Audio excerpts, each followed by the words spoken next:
Café com Classe, o podcast da trabalhadora e do trabalhador de Londrina.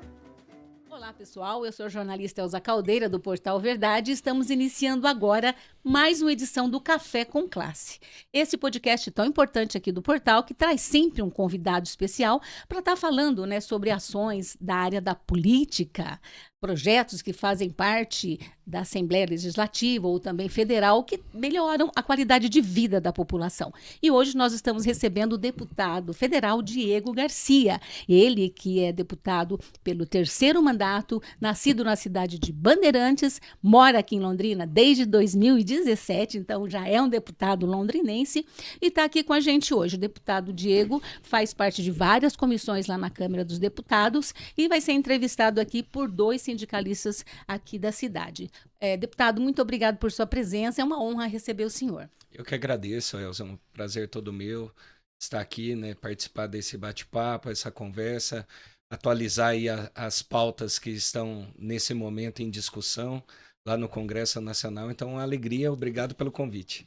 Nós que agradecemos. E também vamos apresentar agora os líderes sindicais, os dirigentes sindicais que fazem parte aqui dessa entrevista. Começando com o Eliel Santos, ele que é diretor do Sindpreves Paraná. Obrigado, viu, Eliel, por sua presença. Bom dia, Elza. Obrigado. É um prazer estar aqui com você. Eu acho que nós temos uma pauta extensa nesse país, uma pauta, inclusive, polêmica, divisória, mas aqui nós não vamos discutir isso. Aqui nós vamos tentar aproximar, no mínimo, do que é interessante para o nosso país e para o povo brasileiro. Acho que isso é a melhor pauta que tem que ter. Obrigado. Obrigado você, Eliel. E nós estamos recebendo também a presença aqui do Laurito Porto Lira, ele que é presidente do Sindicato dos Bancários. Laurito, muito obrigada mais uma vez. Você está aqui com a gente. Agradeço muito o convite, Elza, mais uma vez estar aqui com vocês, e o pessoal do Portal Verdade. Também agradecer a presença do deputado Diego Garcia, que está aqui, A gente tem acompanhado o trabalho do deputado, sabe que ele anda muito lá nas comissões, trabalha com as articulações, as conversas, o diálogo dos debates importantes dentro da Câmara. Não sobe tanto ao púlpito assim para fazer as falas, a gente sabe que trabalha bastante ali nos bastidores, Então é um prazer recebê-lo aqui e a gente poder conversar e entender esse cenário do que rola lá na discussão do debate nacional dentro da Câmara dos Deputados. Obrigado. Muito bem, então vamos lá, Lembrando, para você que ainda não se inscreveu no nosso canal, é muito importante você se inscrever. Inscreve agora, já compartilha também e comenta aí qual a sua opinião sobre esse debate aqui tão importante com o deputado federal Diego Garcia. Vamos começar então a nossa entrevista, temos muito assunto pela frente, viu, deputado? E o Laurito, o responsável de fazer a primeira pergunta. Bora. Jogaram a bomba pra mim, viu? Pega leve, hein? Não, vamos devagar. É como a gente tava conversando em off, A ideia é a gente entender, Sim. As ideias e a gente tentar criar algumas convergências. Sim. Diante dos problemas que a gente enfrenta, Diante de cada visão que as pessoas têm ou dos grupos têm. A primeira está em relação com a reforma administrativa, Eu vejo que o senhor lá defende muito a questão da modernização do Estado. No entanto, as experiências recentes que a gente tem sobre essa modernização normalmente traz precarização dos contratos de trabalho, precarização das relações, diminuição de salários e colocado os trabalhadores do serviço público numa situação cada vez complicada. Eu até brinco aqui no Conselho de Saúde, que a situação está tão ruim que as pessoas vão no posto de saúde e não sabem que médico vão estar lá dessa venda do banco de horas. Eu até brinquei, a El Shaddai deixou de vender celular e agora vende hora médica. E como que o senhor vê essa situação desse papel que está vindo e o que está colocado na reforma administrativa, dessa precarização que pode vir, está latente ali, e a manutenção do serviço de qualidade que vai ser entregue para a população? Sim. Nós estamos nesse momento tendo essa prévia de uma possível discussão da reforma administrativa ali dentro do Congresso, só que eu acho que com muita dificuldade. Eu acho que, pela experiência que eu tenho, 3 mandatos consecutivos, já passamos ali por, como se diz, por várias emoções ali dentro do Congresso Nacional, nesses 3 mandatos. Eu fui deputado com a Dilma, com o Temer, com o Bolsonaro e agora com o Lula. Então, já passamos por muitas experiências ali dentro do Congresso. Eu acho que é uma reforma que ela nasce morta. Eu acho que ela caminha com muita dificuldade. Primeiro, pela falta de diálogo com a população, com os entes interessados na discussão dessa reforma. Não teve debate, não teve uma construção que de fato fosse uma construção a contento para levar o convencimento, principalmente quem vai votar, que são os deputados federais nesse caso. Então isso não aconteceu. O presidente adotou uma medida legislativa, né, como na apresentação vocês falaram, as diversas comissões que eu participo. E por que eu participo de várias comissões? Quando eu cheguei em 2014 na Câmara, eu fui eleito, até tomar posse em fevereiro de 2015, eu fiz um curso de processo legislativo, porque até então eu não desconhecia o processo legislativo, eu era vendedor de roupa e me elegi deputado federal. Então, é uma mudança radical, né, na vida. Então, você sai de um estado que eu vendia roupa no fundo da minha casa, num bairro, uma casa popular, e me elejo deputado federal. Então, ao fazer esse curso, o meu professor, se chama Miguel Jerônimo, uma pessoa com mais de 30 anos de casa, de trabalho legislativo, ele então me orientou e mostrando que, olha, aqui é um grupo seleto de deputados que acaba decidindo as pautas dentro do Congresso. Ele falou, não chega a 50, porque são os deputados que conhecem de fato o regimento interno e são eles que vão tocar no dia a dia as pautas dentro do Congresso.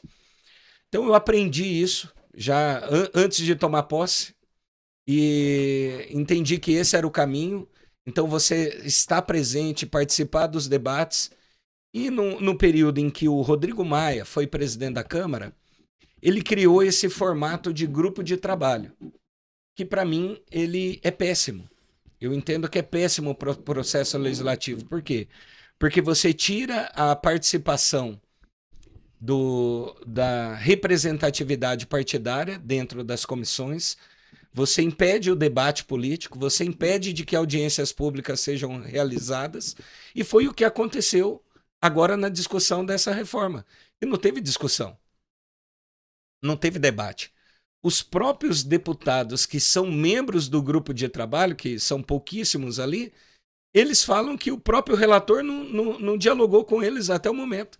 Eles não sabem o que vão votar, qual é o texto, o que vai ser discutido e debatido. Então, eu já me posicionei publicamente, recentemente, falei que se essa pauta entrar no plenário da Câmara, não conte comigo, meu voto será contra, eu não vou apoiar, porque eu entendo que uma discussão desse porte, desse nível, ela precisa ser feita com responsabilidade, em primeiro lugar, olhando para as realidades locais, os momentos, as dificuldades que os municípios enfrentam no atual momento que a gente vive no país, né, com a escassez de serviços e de serviço de qualidade.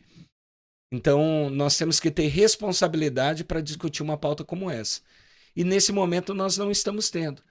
Então, a Câmara dos Deputados não está tendo essa responsabilidade. Então, não pode ser tocado um projeto dessa magnitude a toque de caixa, sem debate, sem discussão, sem ouvir as partes interessadas, de forma irresponsável. Então essa é a minha visão. Eu sou contra o grupo de trabalho. Eu acho que um texto como esse tinha que ter no mínimo uma comissão especial para discutir, para fazer as audiências públicas, para fazer o debate, assim como acontece historicamente no parlamento.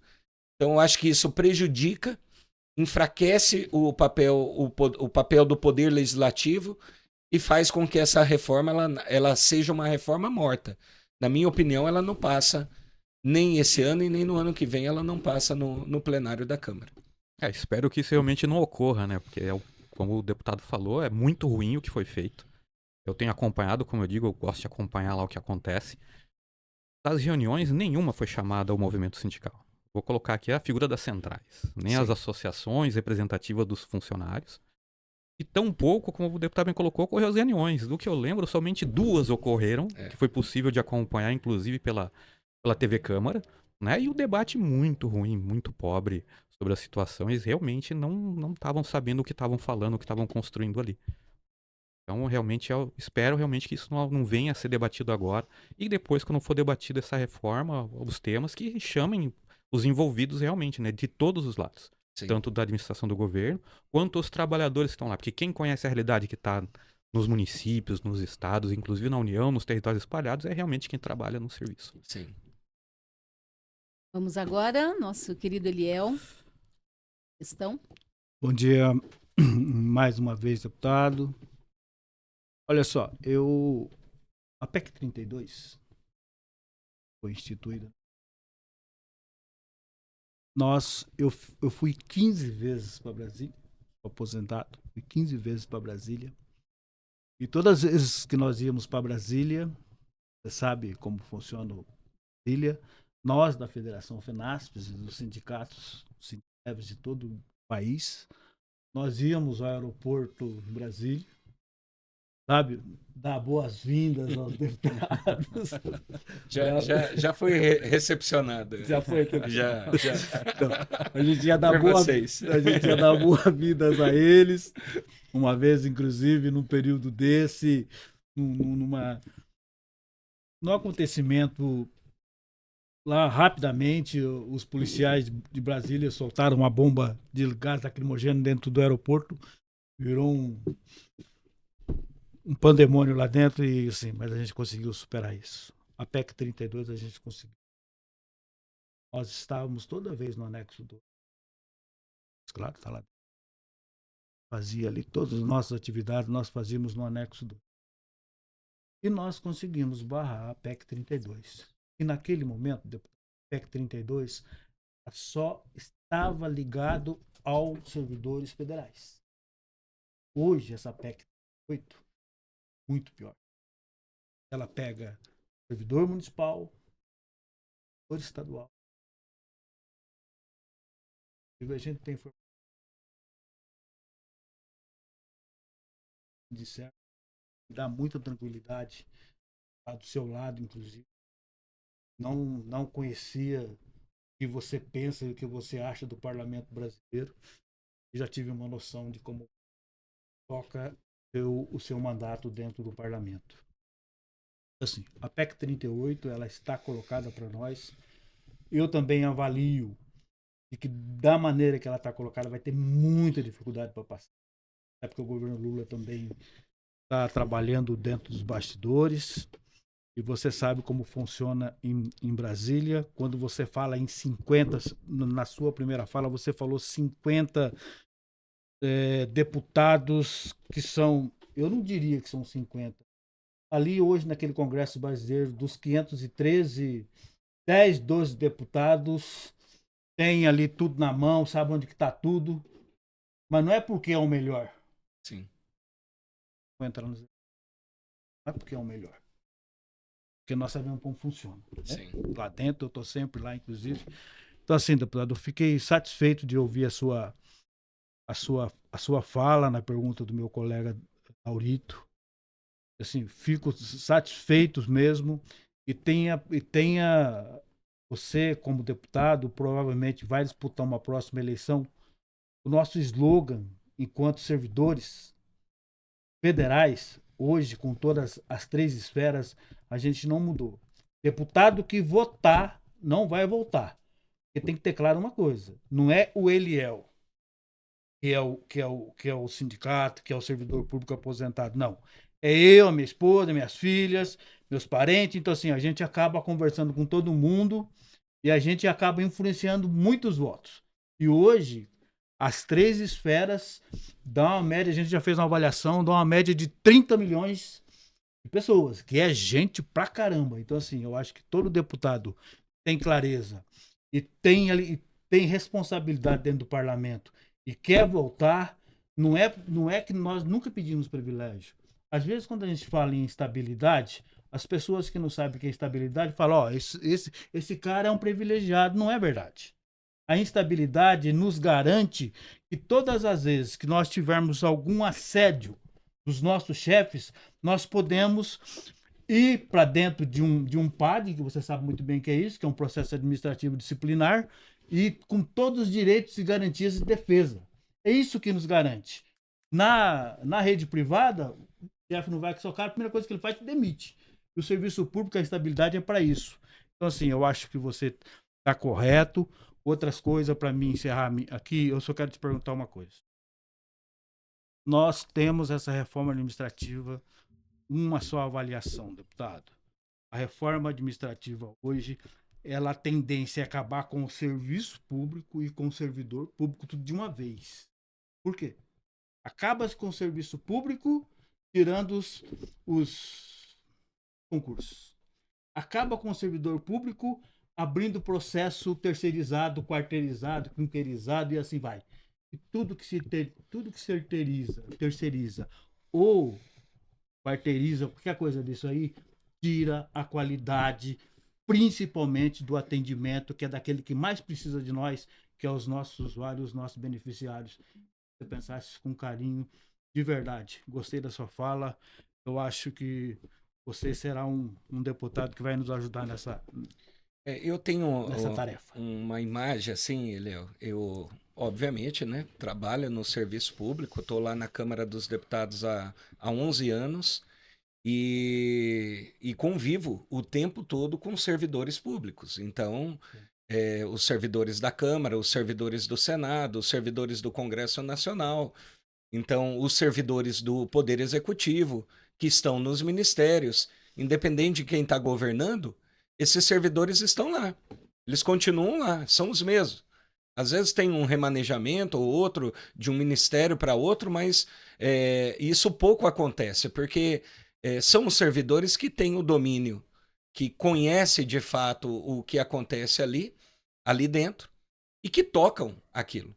Eles não aparecem, eles não têm o protagonismo que o presidente da República tem, que o ministro, sei lá, de agricultura ou do esporte tem, que o deputado ou o senador tem, mas eles estão ali nos bastidores. Então eu convivo com os servidores o tempo todo. Eu sempre falo isso, eu gosto de falar sobre isso, porque os servidores, por exemplo, da Câmara são servidores técnicos, são pessoas qualificadas, elas nos... concursadas, e eles nos dão o suporte para o meu trabalho, para ser um trabalho de qualidade. Para o meu desempenho dentro do Congresso ser um desempenho de qualidade. Eu jamais teria a condição de ser membro, vou falar aqui de cabeça o que eu lembro, tá? Membro da CCJ, membro da Comissão de Educação, membro da Comissão de Saúde, membro da Comissão da Mulher, membro da Comissão Especial do Autismo e membro da Comissão de Cultura, da Mulher, de várias outras comissões, se não fosse o trabalho dos servidores. São eles que estão no dia a dia me subsidiando, me trazendo informações, fazendo relatórios, trazendo notas técnicas. Então, muitas vezes, a população ela não tem dimensão do qual é o real papel do servidor público, né? A importância que esse trabalho ele tem para a sociedade, né? Para o impacto na vida das pessoas, e isso em diversas áreas. Eu estou falando da esfera federal, que é a esfera que eu estou no dia a dia, trabalhando e atuando. Mas o mesmo acontece na esfera estadual, o mesmo acontece na esfera municipal. Então, o que eu vejo, que eu acho que nós temos que, se não nessa legislatura, mas numa próxima legislatura, e aí vocês representantes, né, dos sindicatos, fazer um trabalho com mais força e empenho, de ser protagonista nesse processo. De não ficar sempre só na defesa, só no gol, jogando na zaga. Eu fui zagueiro, né? Antes de ser deputado, antes de ser vendedor de roupa, eu fui jogador de futebol. Joguei futebol dos 12 até os 23 anos. Então, é péssimo jogar na zaga. Hoje, quando eu jogo aqui as nossas peladas, aqui, o nosso time aqui de futebol final de semana, eu jogo no ataque, eu não gosto de jogar na zaga mais. Mas quando eu era jogador, eu jogava na zaga. E é péssimo jogar na zaga. Jogar o tempo todo na defesa. Então, assim, eu acho que a gente tem que ser protagonista. Então, o que eu penso? trazer os deputados, levar boas pautas, pautas propositivas, fomentar esse debate lá dentro do Congresso, né? E não ficar à espera de uma PEC, de uma nova PEC, de uma nova proposta de emenda à Constituição, mas o que nós podemos fazer para aperfeiçoar o serviço público, para melhorar, para trazer melhores condições e para a gente garantir essa qualidade do serviço do servidor público que está ali na ponta atendendo a população. Mostrar a importância desse trabalho, desse papel, mostrar o que nós podemos fazer para aprimorar o serviço público, para trazer melhores condições de trabalho para todos, porque num momento como o que nós estamos vivendo hoje, no Paraná, por exemplo, e de uma catástrofe ambiental aí pela força da natureza por conta da chuva, da tempestade, quem é que vai estar lá na rua limpando, tirando os galhos, recuperando estradas rurais? Quem que vai estar lá? É o servidor público. É ele que está ali no dia a dia, no trabalho, trabalhando na labuta e que muitas vezes não tem esse reconhecimento. Agora, será que estão com condições de trabalho? Será que tem os equipamentos adequados? Né? Será que a gente está valorizando de fato esse serviço como ele deveria ser valorizado? Então, eu acho que nós temos que começar a pensar de sair da defesa e ir para um ataque. E um ataque propositivo, com boas ideias. E aí os sindicatos têm equipe técnica, têm advogados, têm os consultores legislativos que podem contribuir com o nosso trabalho. Muitas vezes a gente não recebe demanda. A gente não recebe a demanda como agora numa pauta dessa, de uma PEC. Né? Qual o teu posicionamento? O que você pensa e tal?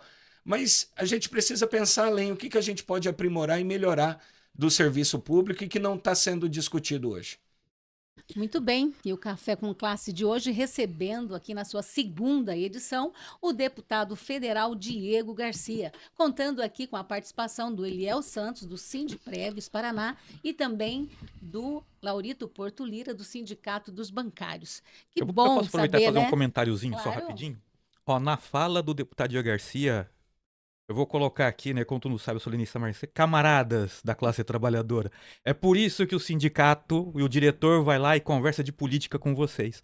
Porque se a gente não conversar de política, a gente não tem como dialogar com os nossos representantes lá. Então a gente precisa fazer isso, a gente precisa discutir isso, inclusive para ter material e subsídio, para a gente não ficar só na defensiva, porque realmente nos últimos anos os sindicatos têm ficado na defensiva. Eu quero, Isso, né? Laurito, desculpa Isso interromper, eu quero ser o porta-voz de vocês. Mas tragam as pautas, tragam as demandas, né? Tragam o que a gente pode aprimorar, o que a gente pode propor, colocar na mesa do Congresso de positivo. Então, hoje, eu não sou melhor do que ninguém, mas eu posso dizer que eu conheço os caminhos ali, dentro do Congresso, da pauta legislativa, para a tramitação de um projeto de lei, de uma PEC, ou qualquer outra medida. A gente tem o contato nos ministérios, como eu falei, são 11 anos de vida pública, trocou os presidentes várias vezes, trocam os ministros, mas o meu contato é com o servidor que está lá, de carreira, ele continua lá, então ele é meu amigo há 11 anos. Então a gente tem esse trânsito ali dentro e a gente consegue pautar as coisas, ou pelo menos defender. Ou pelo menos, vocês estão me dando hoje o microfone, a oportunidade de falar aqui no canal de vocês, que eu sou grato. Mas lá eu consigo dar o microfone para vocês. Sim. Eu consigo colocar vocês na mesa para o debate, para a discussão. Eu falei com o presidente do sindicato, do Sindserve, que está à disposição lá em Brasília. Porque muitas vezes estão ali defendendo as bandeiras pessoas que representam a nível nacional, mas eu tenho dito que nós aqui no Paraná, e especialmente em Londrina, nós temos condições de ser protagonista disso. Nós temos condições de roubar essa cena, de estar na linha de frente do debate. Então, da mesma forma que vocês me dão o microfone hoje, eu quero que vocês tenham essa tranquilidade que vocês terão um microfone lá em Brasília sempre que me demandarem. Então eu estou à disposição de ajudá-los. A gente fica agradecido. E só posso colocar uma coisinha rápida antes, Eliel, qual dessa situação da defensiva. Eu quero falar sobre isso também. É porque nos últimos anos a gente tem que ficar na defensiva porque houve um ataque enorme aos sindicatos. Principalmente a sua rede de financiamento. O senhor mencionou das assessorias, toda a gente pode ter. Hoje os sindicatos têm uma dificuldade enorme de manter essas assessorias. Né, diante do ataque que foi feito de uma hora para outra, como o senhor falou da canetada na educação, veio uma canetada, né, da articulação do Congresso, que desfinanciou os sindicatos. Então, nesse momento, a gente está na defensiva porque a gente está tentando ainda tentar novas maneiras de buscar um novo custeio.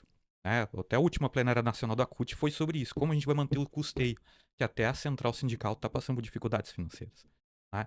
E isso vem num contrassenso quando a gente fala da questão até dos neoliberais, porque qualquer país do capitalismo central, os sindicatos são vistos como parte dos instrumentos democráticos. E lá eles defendem o fortalecimento. Até o Joe Biden fez uma fala que para muita gente do campo da direita no Brasil foi meio absurda, falando que necessita de sindicatos fortes nos Estados Unidos. Porque eles vão trabalhar com a questão de relação de trabalho, do emprego e da renda dos trabalhadores. E outras condições que estão ligadas à saúde deles. Né? E aqui no Brasil a gente vê o contrário. A gente vê um ataque ostensivo ao sindicato e o pessoal buscando a morte dos sindicatos. Então, quando a gente vê as reformas, as últimas situações relacionadas a esse mundo do trabalho, a gente só vê ataque. E a gente está numa situação muito complicada, inclusive para fazer ofensiva. Eu vou trazer Lenin aqui, né? Como você faz a revolução, você precisa ter dinheiro. Se você não tem dinheiro, você não consegue bancar uma viagem para Brasília e de volta mais a estadia. No mínimo, você vai gastar R$10 mil. Brasília é uma cidade cara. O deputado bem conhece. Não, se for pagar o ônibus, muito Então, mais, assim, Maurício. como que o senhor vê essa situação, né, que a gente ultimamente recebeu duas pessoas do campo da direita aqui para falar no Café com Classe. Então a gente vê isso como um movimento salutar e até algo esperançoso para nós. Sim. Para poder conseguir conversar com todos os campos. Como o senhor está vendo essa situação dentro do Congresso? Se ainda a gente vai ter que ficar muito na defensiva diante desse cenário de ataque, vindo principalmente dentro do Congresso, ou se vai ter alguma mudança disso, a gente vai conseguir realmente passar a ter diálogo, a gente conseguir não gastar tanta energia num determinado campo e realmente começar a fazer um outro trabalho mais propositivo com vocês. O Congresso ainda está muito recrudescido diante da posição dos sindicatos e vê como inimigo ainda? Hoje, o que tem movido a política são os likes na rede social. E não uma pauta de fato construtiva dentro do Congresso. Então é o cara que pega o celular e fica ali jogando para a plateia. Para ganhar seguidores, se tornar um viral. E aquilo, para muita gente, passa a impressão de que é aquilo que vai decidir a pauta no Congresso. Isso não decide nada. Eu estou ali há 11 anos, o que decide é o voto. É o teu parlamentar que você elegeu, está lá no lugar certo, na hora certa, nos momentos certos, atuando de forma decisiva. Então, é isso que decide ali dentro do Congresso. Não é like na rede social, não muda nada. Não muda a vida de ninguém. A rede social não muda a vida de ninguém, Mentiras. infelizmente. Infelizmente. Então, você entrou sobre a questão, né, do que aconteceu aí no início desse novo governo. Ali na Câmara com a tentativa de invasão, a invasão, né, dos espaços públicos, da Câmara, do Senado, do Supremo, do Palácio do Planalto. Eu estou há 11 anos lá. Eu vi inúmeras manifestações. Inúmeras. Eu nunca vi uma manifestação avançar como essa avançou. Nunca. Por quê? Quando entra a força policial, falo do Congresso, quando entra a polícia legislativa, eles não entram para brincar. Aquilo ali, obviamente, teve colaboração. Teve colaboração do outro lado também. Porque eu nunca vi invadir o Congresso Nacional da forma que aconteceu em 11 anos. Olha que eu já presenciei inúmeras manifestações. Inúmeras manifestações. Eles nunca conseguem entrar, porque na hora que a polícia entra, ela entra com tudo. E a força policial é muito grande contra pessoas que estão desarmadas. É muito grande. Então aquilo espalha rapidinho. e não consegue entrar. Então, houve uma colaboração do outro lado, sem dúvida. Só que a gente vive num momento em que as coisas não ficam claras. Elas ficam ocultas, ficam escondidas. As decisões no judiciário, elas não têm sido decisões claras. São decisões que ficam ocultas. Você é contra o favor Moraes? Olha, eu sou contra algumas decisões que ele tem tomado. Por exemplo, tem parlamentares que ele julgou, como o caso da Carla Zambelli, que até ela já transitou e julgou, ele foi o relator do caso dela, e até hoje ele não abriu o sigilo desse processo. E o processo está lá na Câmara. E agora os parlamentares vão ter que se posicionar e se manifestar sobre algo que ninguém conhece. Olha que loucura. Mas que país é esse? Como que eu voto, como que eu tomo uma decisão sobre um processo que eu não tenho conhecimento? Então, eu não vejo nisso o papel nosso como representante público o da transparência. Eu acho que isso tem que ser uma primícia básica. Eu tenho que dar transparência de tudo. Então há espaço para acabar vou colocar, com o ranço que tem, né, que a gente viu nos últimos anos, com a atuação dos sindicatos. A gente tem espaço para conversar, para melhorar e até reverter algumas coisas do que foi feito dessa reforma trabalhista em 2019. Com certeza, eu acho que há espaço, né? Eu acho que o que precisa é criar essa conexão, mostrar essa outra face, sair do campo ideológico e ir para o campo técnico, da prática, do dia a dia. O que vai ser das nossas prefeituras sem os servidores públicos? Bem isso. O que vai ser da nossa educação sem os nossos professores que estão na rede pública? O que vai ser? O que vai ser do Congresso Nacional sem os servidores? O que vai ser? Nós vamos ser deputados de like, de rede social? Mas vamos lá, deputado. Agradecer mais uma vez sua presença aqui. Muito bom estar aqui com vocês, né? Vamos lá. O Partido Republicano, ele é um partido da base, tem muitos deputados, né? A bancada evangélica. Né? É o partido da Igreja Universal do Reino de Deus. Né?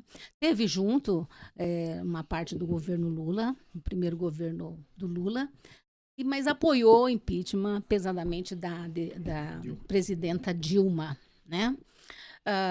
Votou também majoritariamente contra os trabalhadores, porque votou muito a favor das reformas trabalhistas, da Previdência e tudo mais. O senhor vem aqui hoje no podcast Café com Classe e fala que vai votar contra a reforma administrativa, algo que até nos surpreende e né, nos agrada muito, né? Porque o objetivo desse conteúdo aqui é justamente isso, né? Conversar com os deputados da direita para tentar, como o Laurito disse, interagir e debater, né?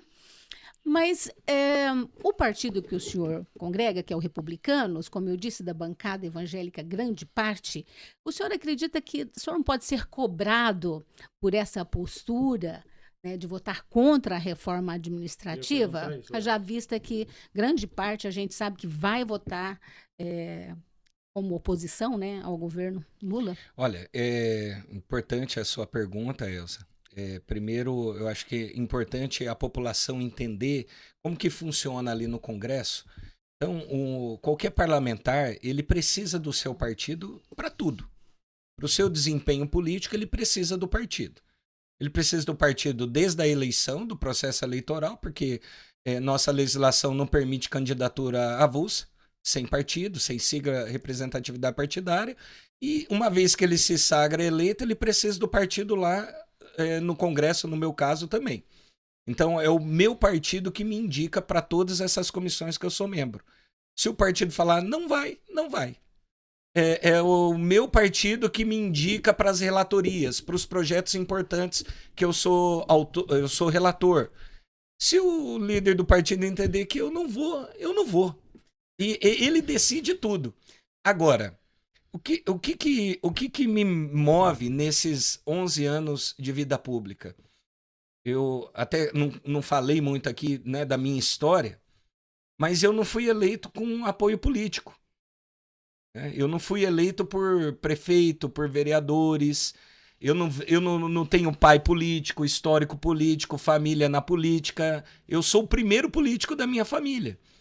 Então, eu fui eleito por pessoas independentes, que não me cobram nada a não ser a minha atuação legislativa lá no Congresso.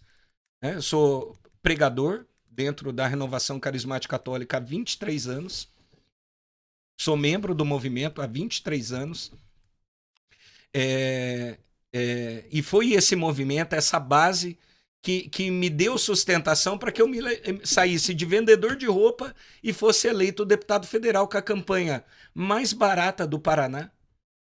Uma campanha limpa, voto limpo, consciente, sem compra de voto, sem sujeira, sem maracutaia. E é isso que me dá a independência de poder chegar aqui no podcast e falar: eu voto contra, independente da posição do meu partido. O senhor tem autonomia. Eu tenho autonomia. O meu partido pode não gostar? Com certeza. Pode ter um posicionamento diferente? Com certeza. Agora, eu também vou trabalhar ali dentro do partido com argumentos técnicos para dizer para a bancada, olha, que esse momento não é um momento adequado para votar. Não teve discussão, não teve debate. Eu vou fazer as críticas que eu falei aqui, que não teve... essa questão do grupo de trabalho é péssima, isso tem que acabar. Isso tem que acabar. Então, eu vou fazer as críticas que eu falei aqui, lá na bancada, junto dos meus pares, junto dos meus deputados. Posso ser voto vencido? Posso ser voto vencido. Agora, mesmo que o meu partido feche questão para votar a favor, eu vou votar contra. O Partido Republicano, eu acho que a companheira Elza, jornalista, fez uma avaliação perfeita. Olha só, nós temos em São Paulo um dos governadores desse país que saiu do meio da milícia do Rio de Janeiro. Então, Tarcísio é uma vergonha para esse país, uma farsa, um vigarista. Culpa do seu partido, mas tem que dizer isso para chegar onde eu quero chegar. Ele pediu o DENIT, seu secretário de Segurança do Estado de São Paulo, sair e voltar para ser deputado, para ser relator de uma PEC que coloca esse país em alto risco. Por quê? O que está colocado em São Paulo nessa PEC de querer transformar facções criminosas em terroristas, isso é um perigo de alto risco para o país. Eu vejo assim, ninguém ali no Congresso faz nada sozinho. Ele não vai conseguir ter o apoio da maioria se ele não construir um texto técnico. Sem narrativas, né? Um texto técnico, um texto que venha a contento daquilo que é a expectativa da população e da sociedade. A gente vive num país que pessoas são presas e condenadas por crimes que, teoricamente, deveriam ser crimes com pena pequena, e pessoas são condenadas com penas duras e grandes, e em que um traficante, um bandido, uma pessoa de alta periculosidade aí para o país, ele tem inúmeras benéficos que faz o tempo todo ele estar solto. Então vamos mudar o Código Penal, né? E quando está solto, faz com que todos nós fiquemos em risco, a sociedade fique em risco. Vamos mudar o Código Penal? Eu sou autor de vários projetos de lei para alterar o Código Penal. Só que foram apensados a mais de 200 projetos, até a última vez que eu levantei, deve ser muito maior esse número, está lá parado numa comissão especial e que não anda. Então, não é uma engenharia fácil, mas é algo necessário. É algo que precisa ser construído. Nós precisamos enfrentar isso no nosso país. E isso passa por várias mudanças que são necessárias. Eu, por conta agora do Plano Nacional de Educação, participei da comitiva que foi a Singapura, porque Singapura, teoricamente é uma ilha, um país, mas que é uma ilha, é hoje referência mundial em educação. Eles são o primeiro em todas as avaliações, em todos os critérios de educação, é Singapura. Eles lideram isso. É um único governo lá desde 1965. É um único governo desde 1965. Então eles conseguem construir uma política em que, olha, não deu certo aqui, a gente vai ajustando, vai corrigindo e as coisas vão acontecendo. É muito difícil sonhar com Singapura aqui no Brasil. É muito difícil. Agora, é possível sonhar com Singapura em Londrina. É possível transformar a educação de Londrina, a educação pública, numa educação de qualidade igual é a educação em Singapura. É possível, porque eu tive lá e vi com meus próprios olhos.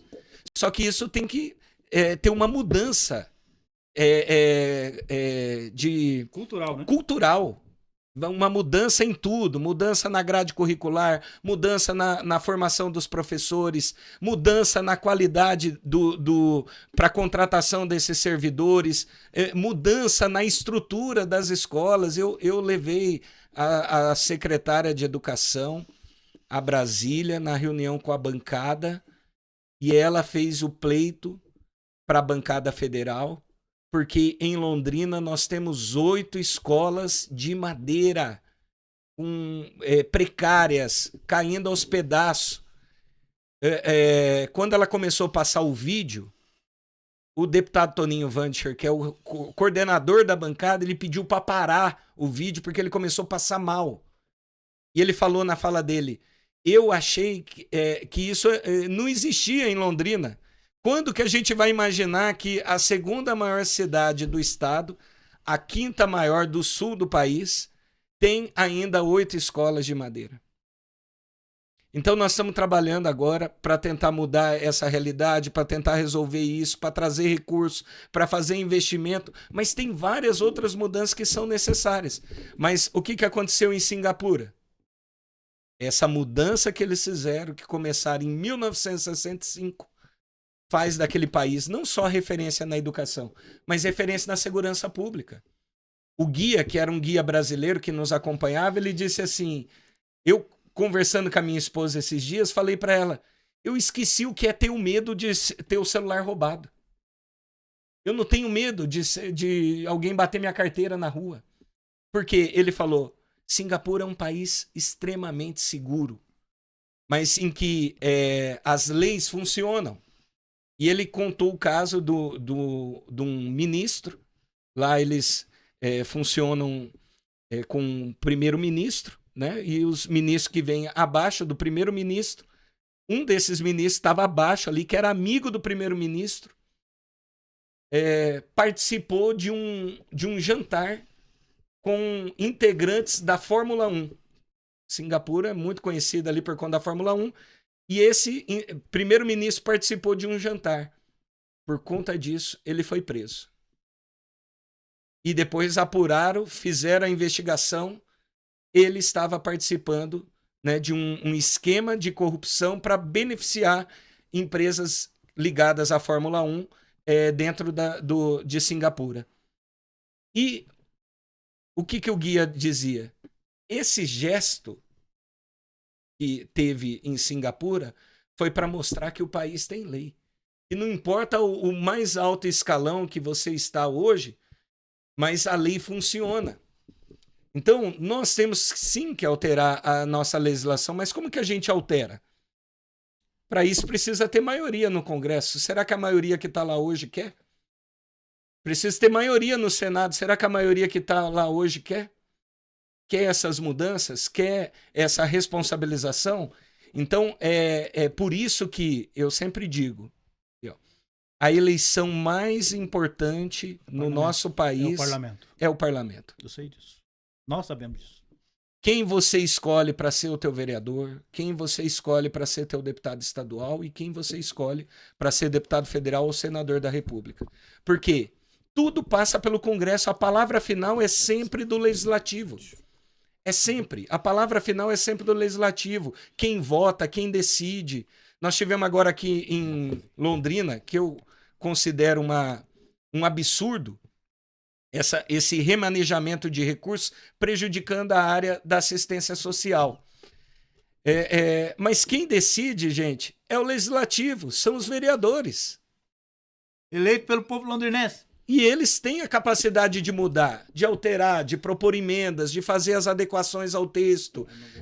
Então, foi o mesmo legislativo que autorizou os benefícios aí, aumentando salário de secretário, aumentando os salários ali do alto escalão da prefeitura. É o legislativo que votou e que decidiu.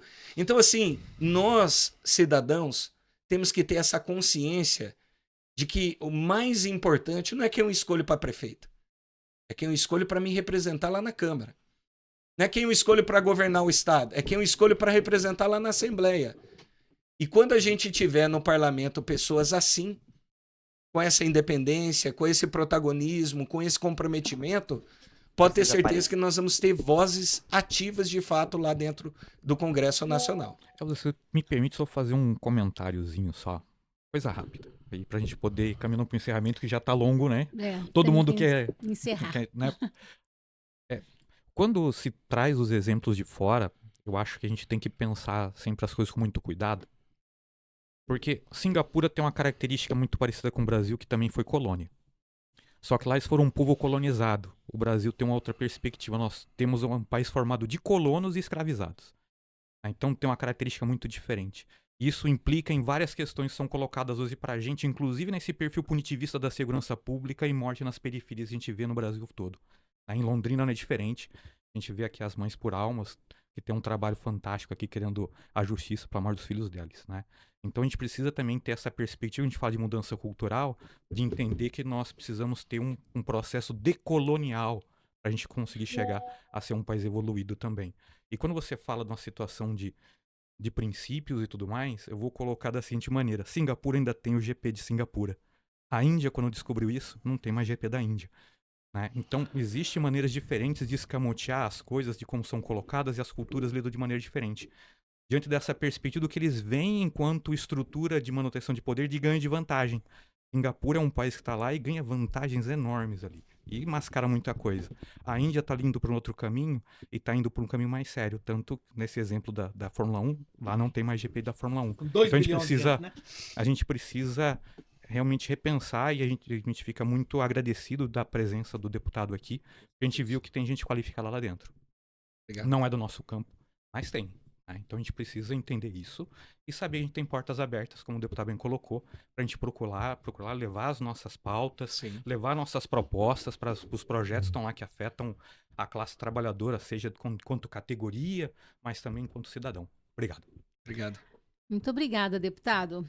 Agradecer, né, Leão, a Muito presença, obrigado, né? deputado. Sim, você me surpreendeu. Eu achei até que você não vinha. Tá? E isso aqui é um espaço democrático. Aqui ninguém vai achacar ninguém. Como não fizemos com você. Eu disse uma coisa no princípio que eu gostei muito. Temos divergências? Temos. Podem ser pontuais? Depende da gente. Tá? É isso aí. É isso, pessoal. A gente vai encerrar agora mais uma edição, né, do nosso podcast Café com Classe. Deixar as considerações finais rapidamente aqui para o nosso deputado, mais uma vez agradecendo, né, por sua presença, e deixar aqui uma última consideração dessa mediadora, que é que o senhor tenha sucesso Obrigado, no Elza. convencimento seus Bancada. companheiros de partido, né, da sua bancada, para que eles também votem contra essa reforma administrativa. Com certeza. Com certeza. Eu vejo assim, né? A política é boa. O que não é bom é a politicagem, é a sujeira. Né? Mas a política é boa. Tudo passa pela política, por decisões políticas. Né? Eu acredito, né, que pelo podcast aqui tem um alcance muito grande e muita gente com certeza vai acompanhar esse bate-papo nosso, né? E assim como ele achou que eu não viria, né? Com certeza vai provocar a curiosidade de saber, né? O que esse deputado falou. O que esse cara foi falar ali, né? Então, mas é por conta disso. A política é boa. Se as pessoas não nos conhecerem, como elas vão saber o que a gente pensa, né? A nossa realidade. Então, eu estou à disposição, aberto. Deixo o meu telefone à disposição também, é o 43 99 110 0019, meu telefone, o WhatsApp. Então, para as pessoas mandar mensagens, sugestões, ideias, né, que a gente possa trabalhar, construir junto. Então, eu procuro fazer um mandato participativo em que as pessoas participam do meu mandato, do meu trabalho. Né, convidar as pessoas para me seguir, acompanhar meu trabalho nas redes sociais, né? Tem o Instagram, o Twitter, que é Diego Garcia PR, o Facebook, quer dizer, o Instagram Diego Garcia Paraná e o Facebook Diego Garcia PR. Curta lá, me siga, acompanhe, mande as suas ideias, mande as sugestões, nos cobre, né? Elogie, critique, fique à vontade, né? O lado bom da rede social é isso, né? Mas ela também nos conecta e aproxima de muitas pessoas. Então, acho que a gente fez hoje aqui uma conexão muito importante, que pode gerar muitos frutos e que pode trazer muitos benefícios para milhares de pessoas. Só depende de nós. Né? Eu trabalho muito, mas ao mesmo tempo o nosso trabalho é limitado, porque uma hora eu estou discutindo uma pauta ambiental, na mesma hora eu estou discutindo saúde, na mesma hora eu estou falando de educação, na mesma hora eu estou falando de assistência social. Então, a gente precisa de vocês, que estão na ponta, que vive o dia a dia do trabalho, que estão conversando com as pessoas. Então, tragam as demandas. Tragam as pautas, vamos discutir juntos, vamos construir isso juntos. Eu acho que a gente tem nisso muitas oportunidades e muitas portas podem se abrir. Né? Só depende de nós. Então, faça esse convite para que as pessoas acompanhem, sigam aí nas redes sociais, sigam o nosso trabalho, tragam essas demandas e vamos trabalhar juntos, né? De mãos dadas. Eu acho que temos muito a agregar e a somar, unindo forças. E só depende de nós. Deputado Diego Garcia, parabéns pelo seu trabalho. E a gente aproveitar, deixa aqui do deputado e pedir também para você se inscrever no canal do Portal Verdade, canal do YouTube do Portal Verdade. Se inscreve lá, compartilha e também comenta o que você achou dessa conversa, desse bate-papo aqui na segunda edição do Café com Classe. Nós vamos ficando por aqui e até a próxima.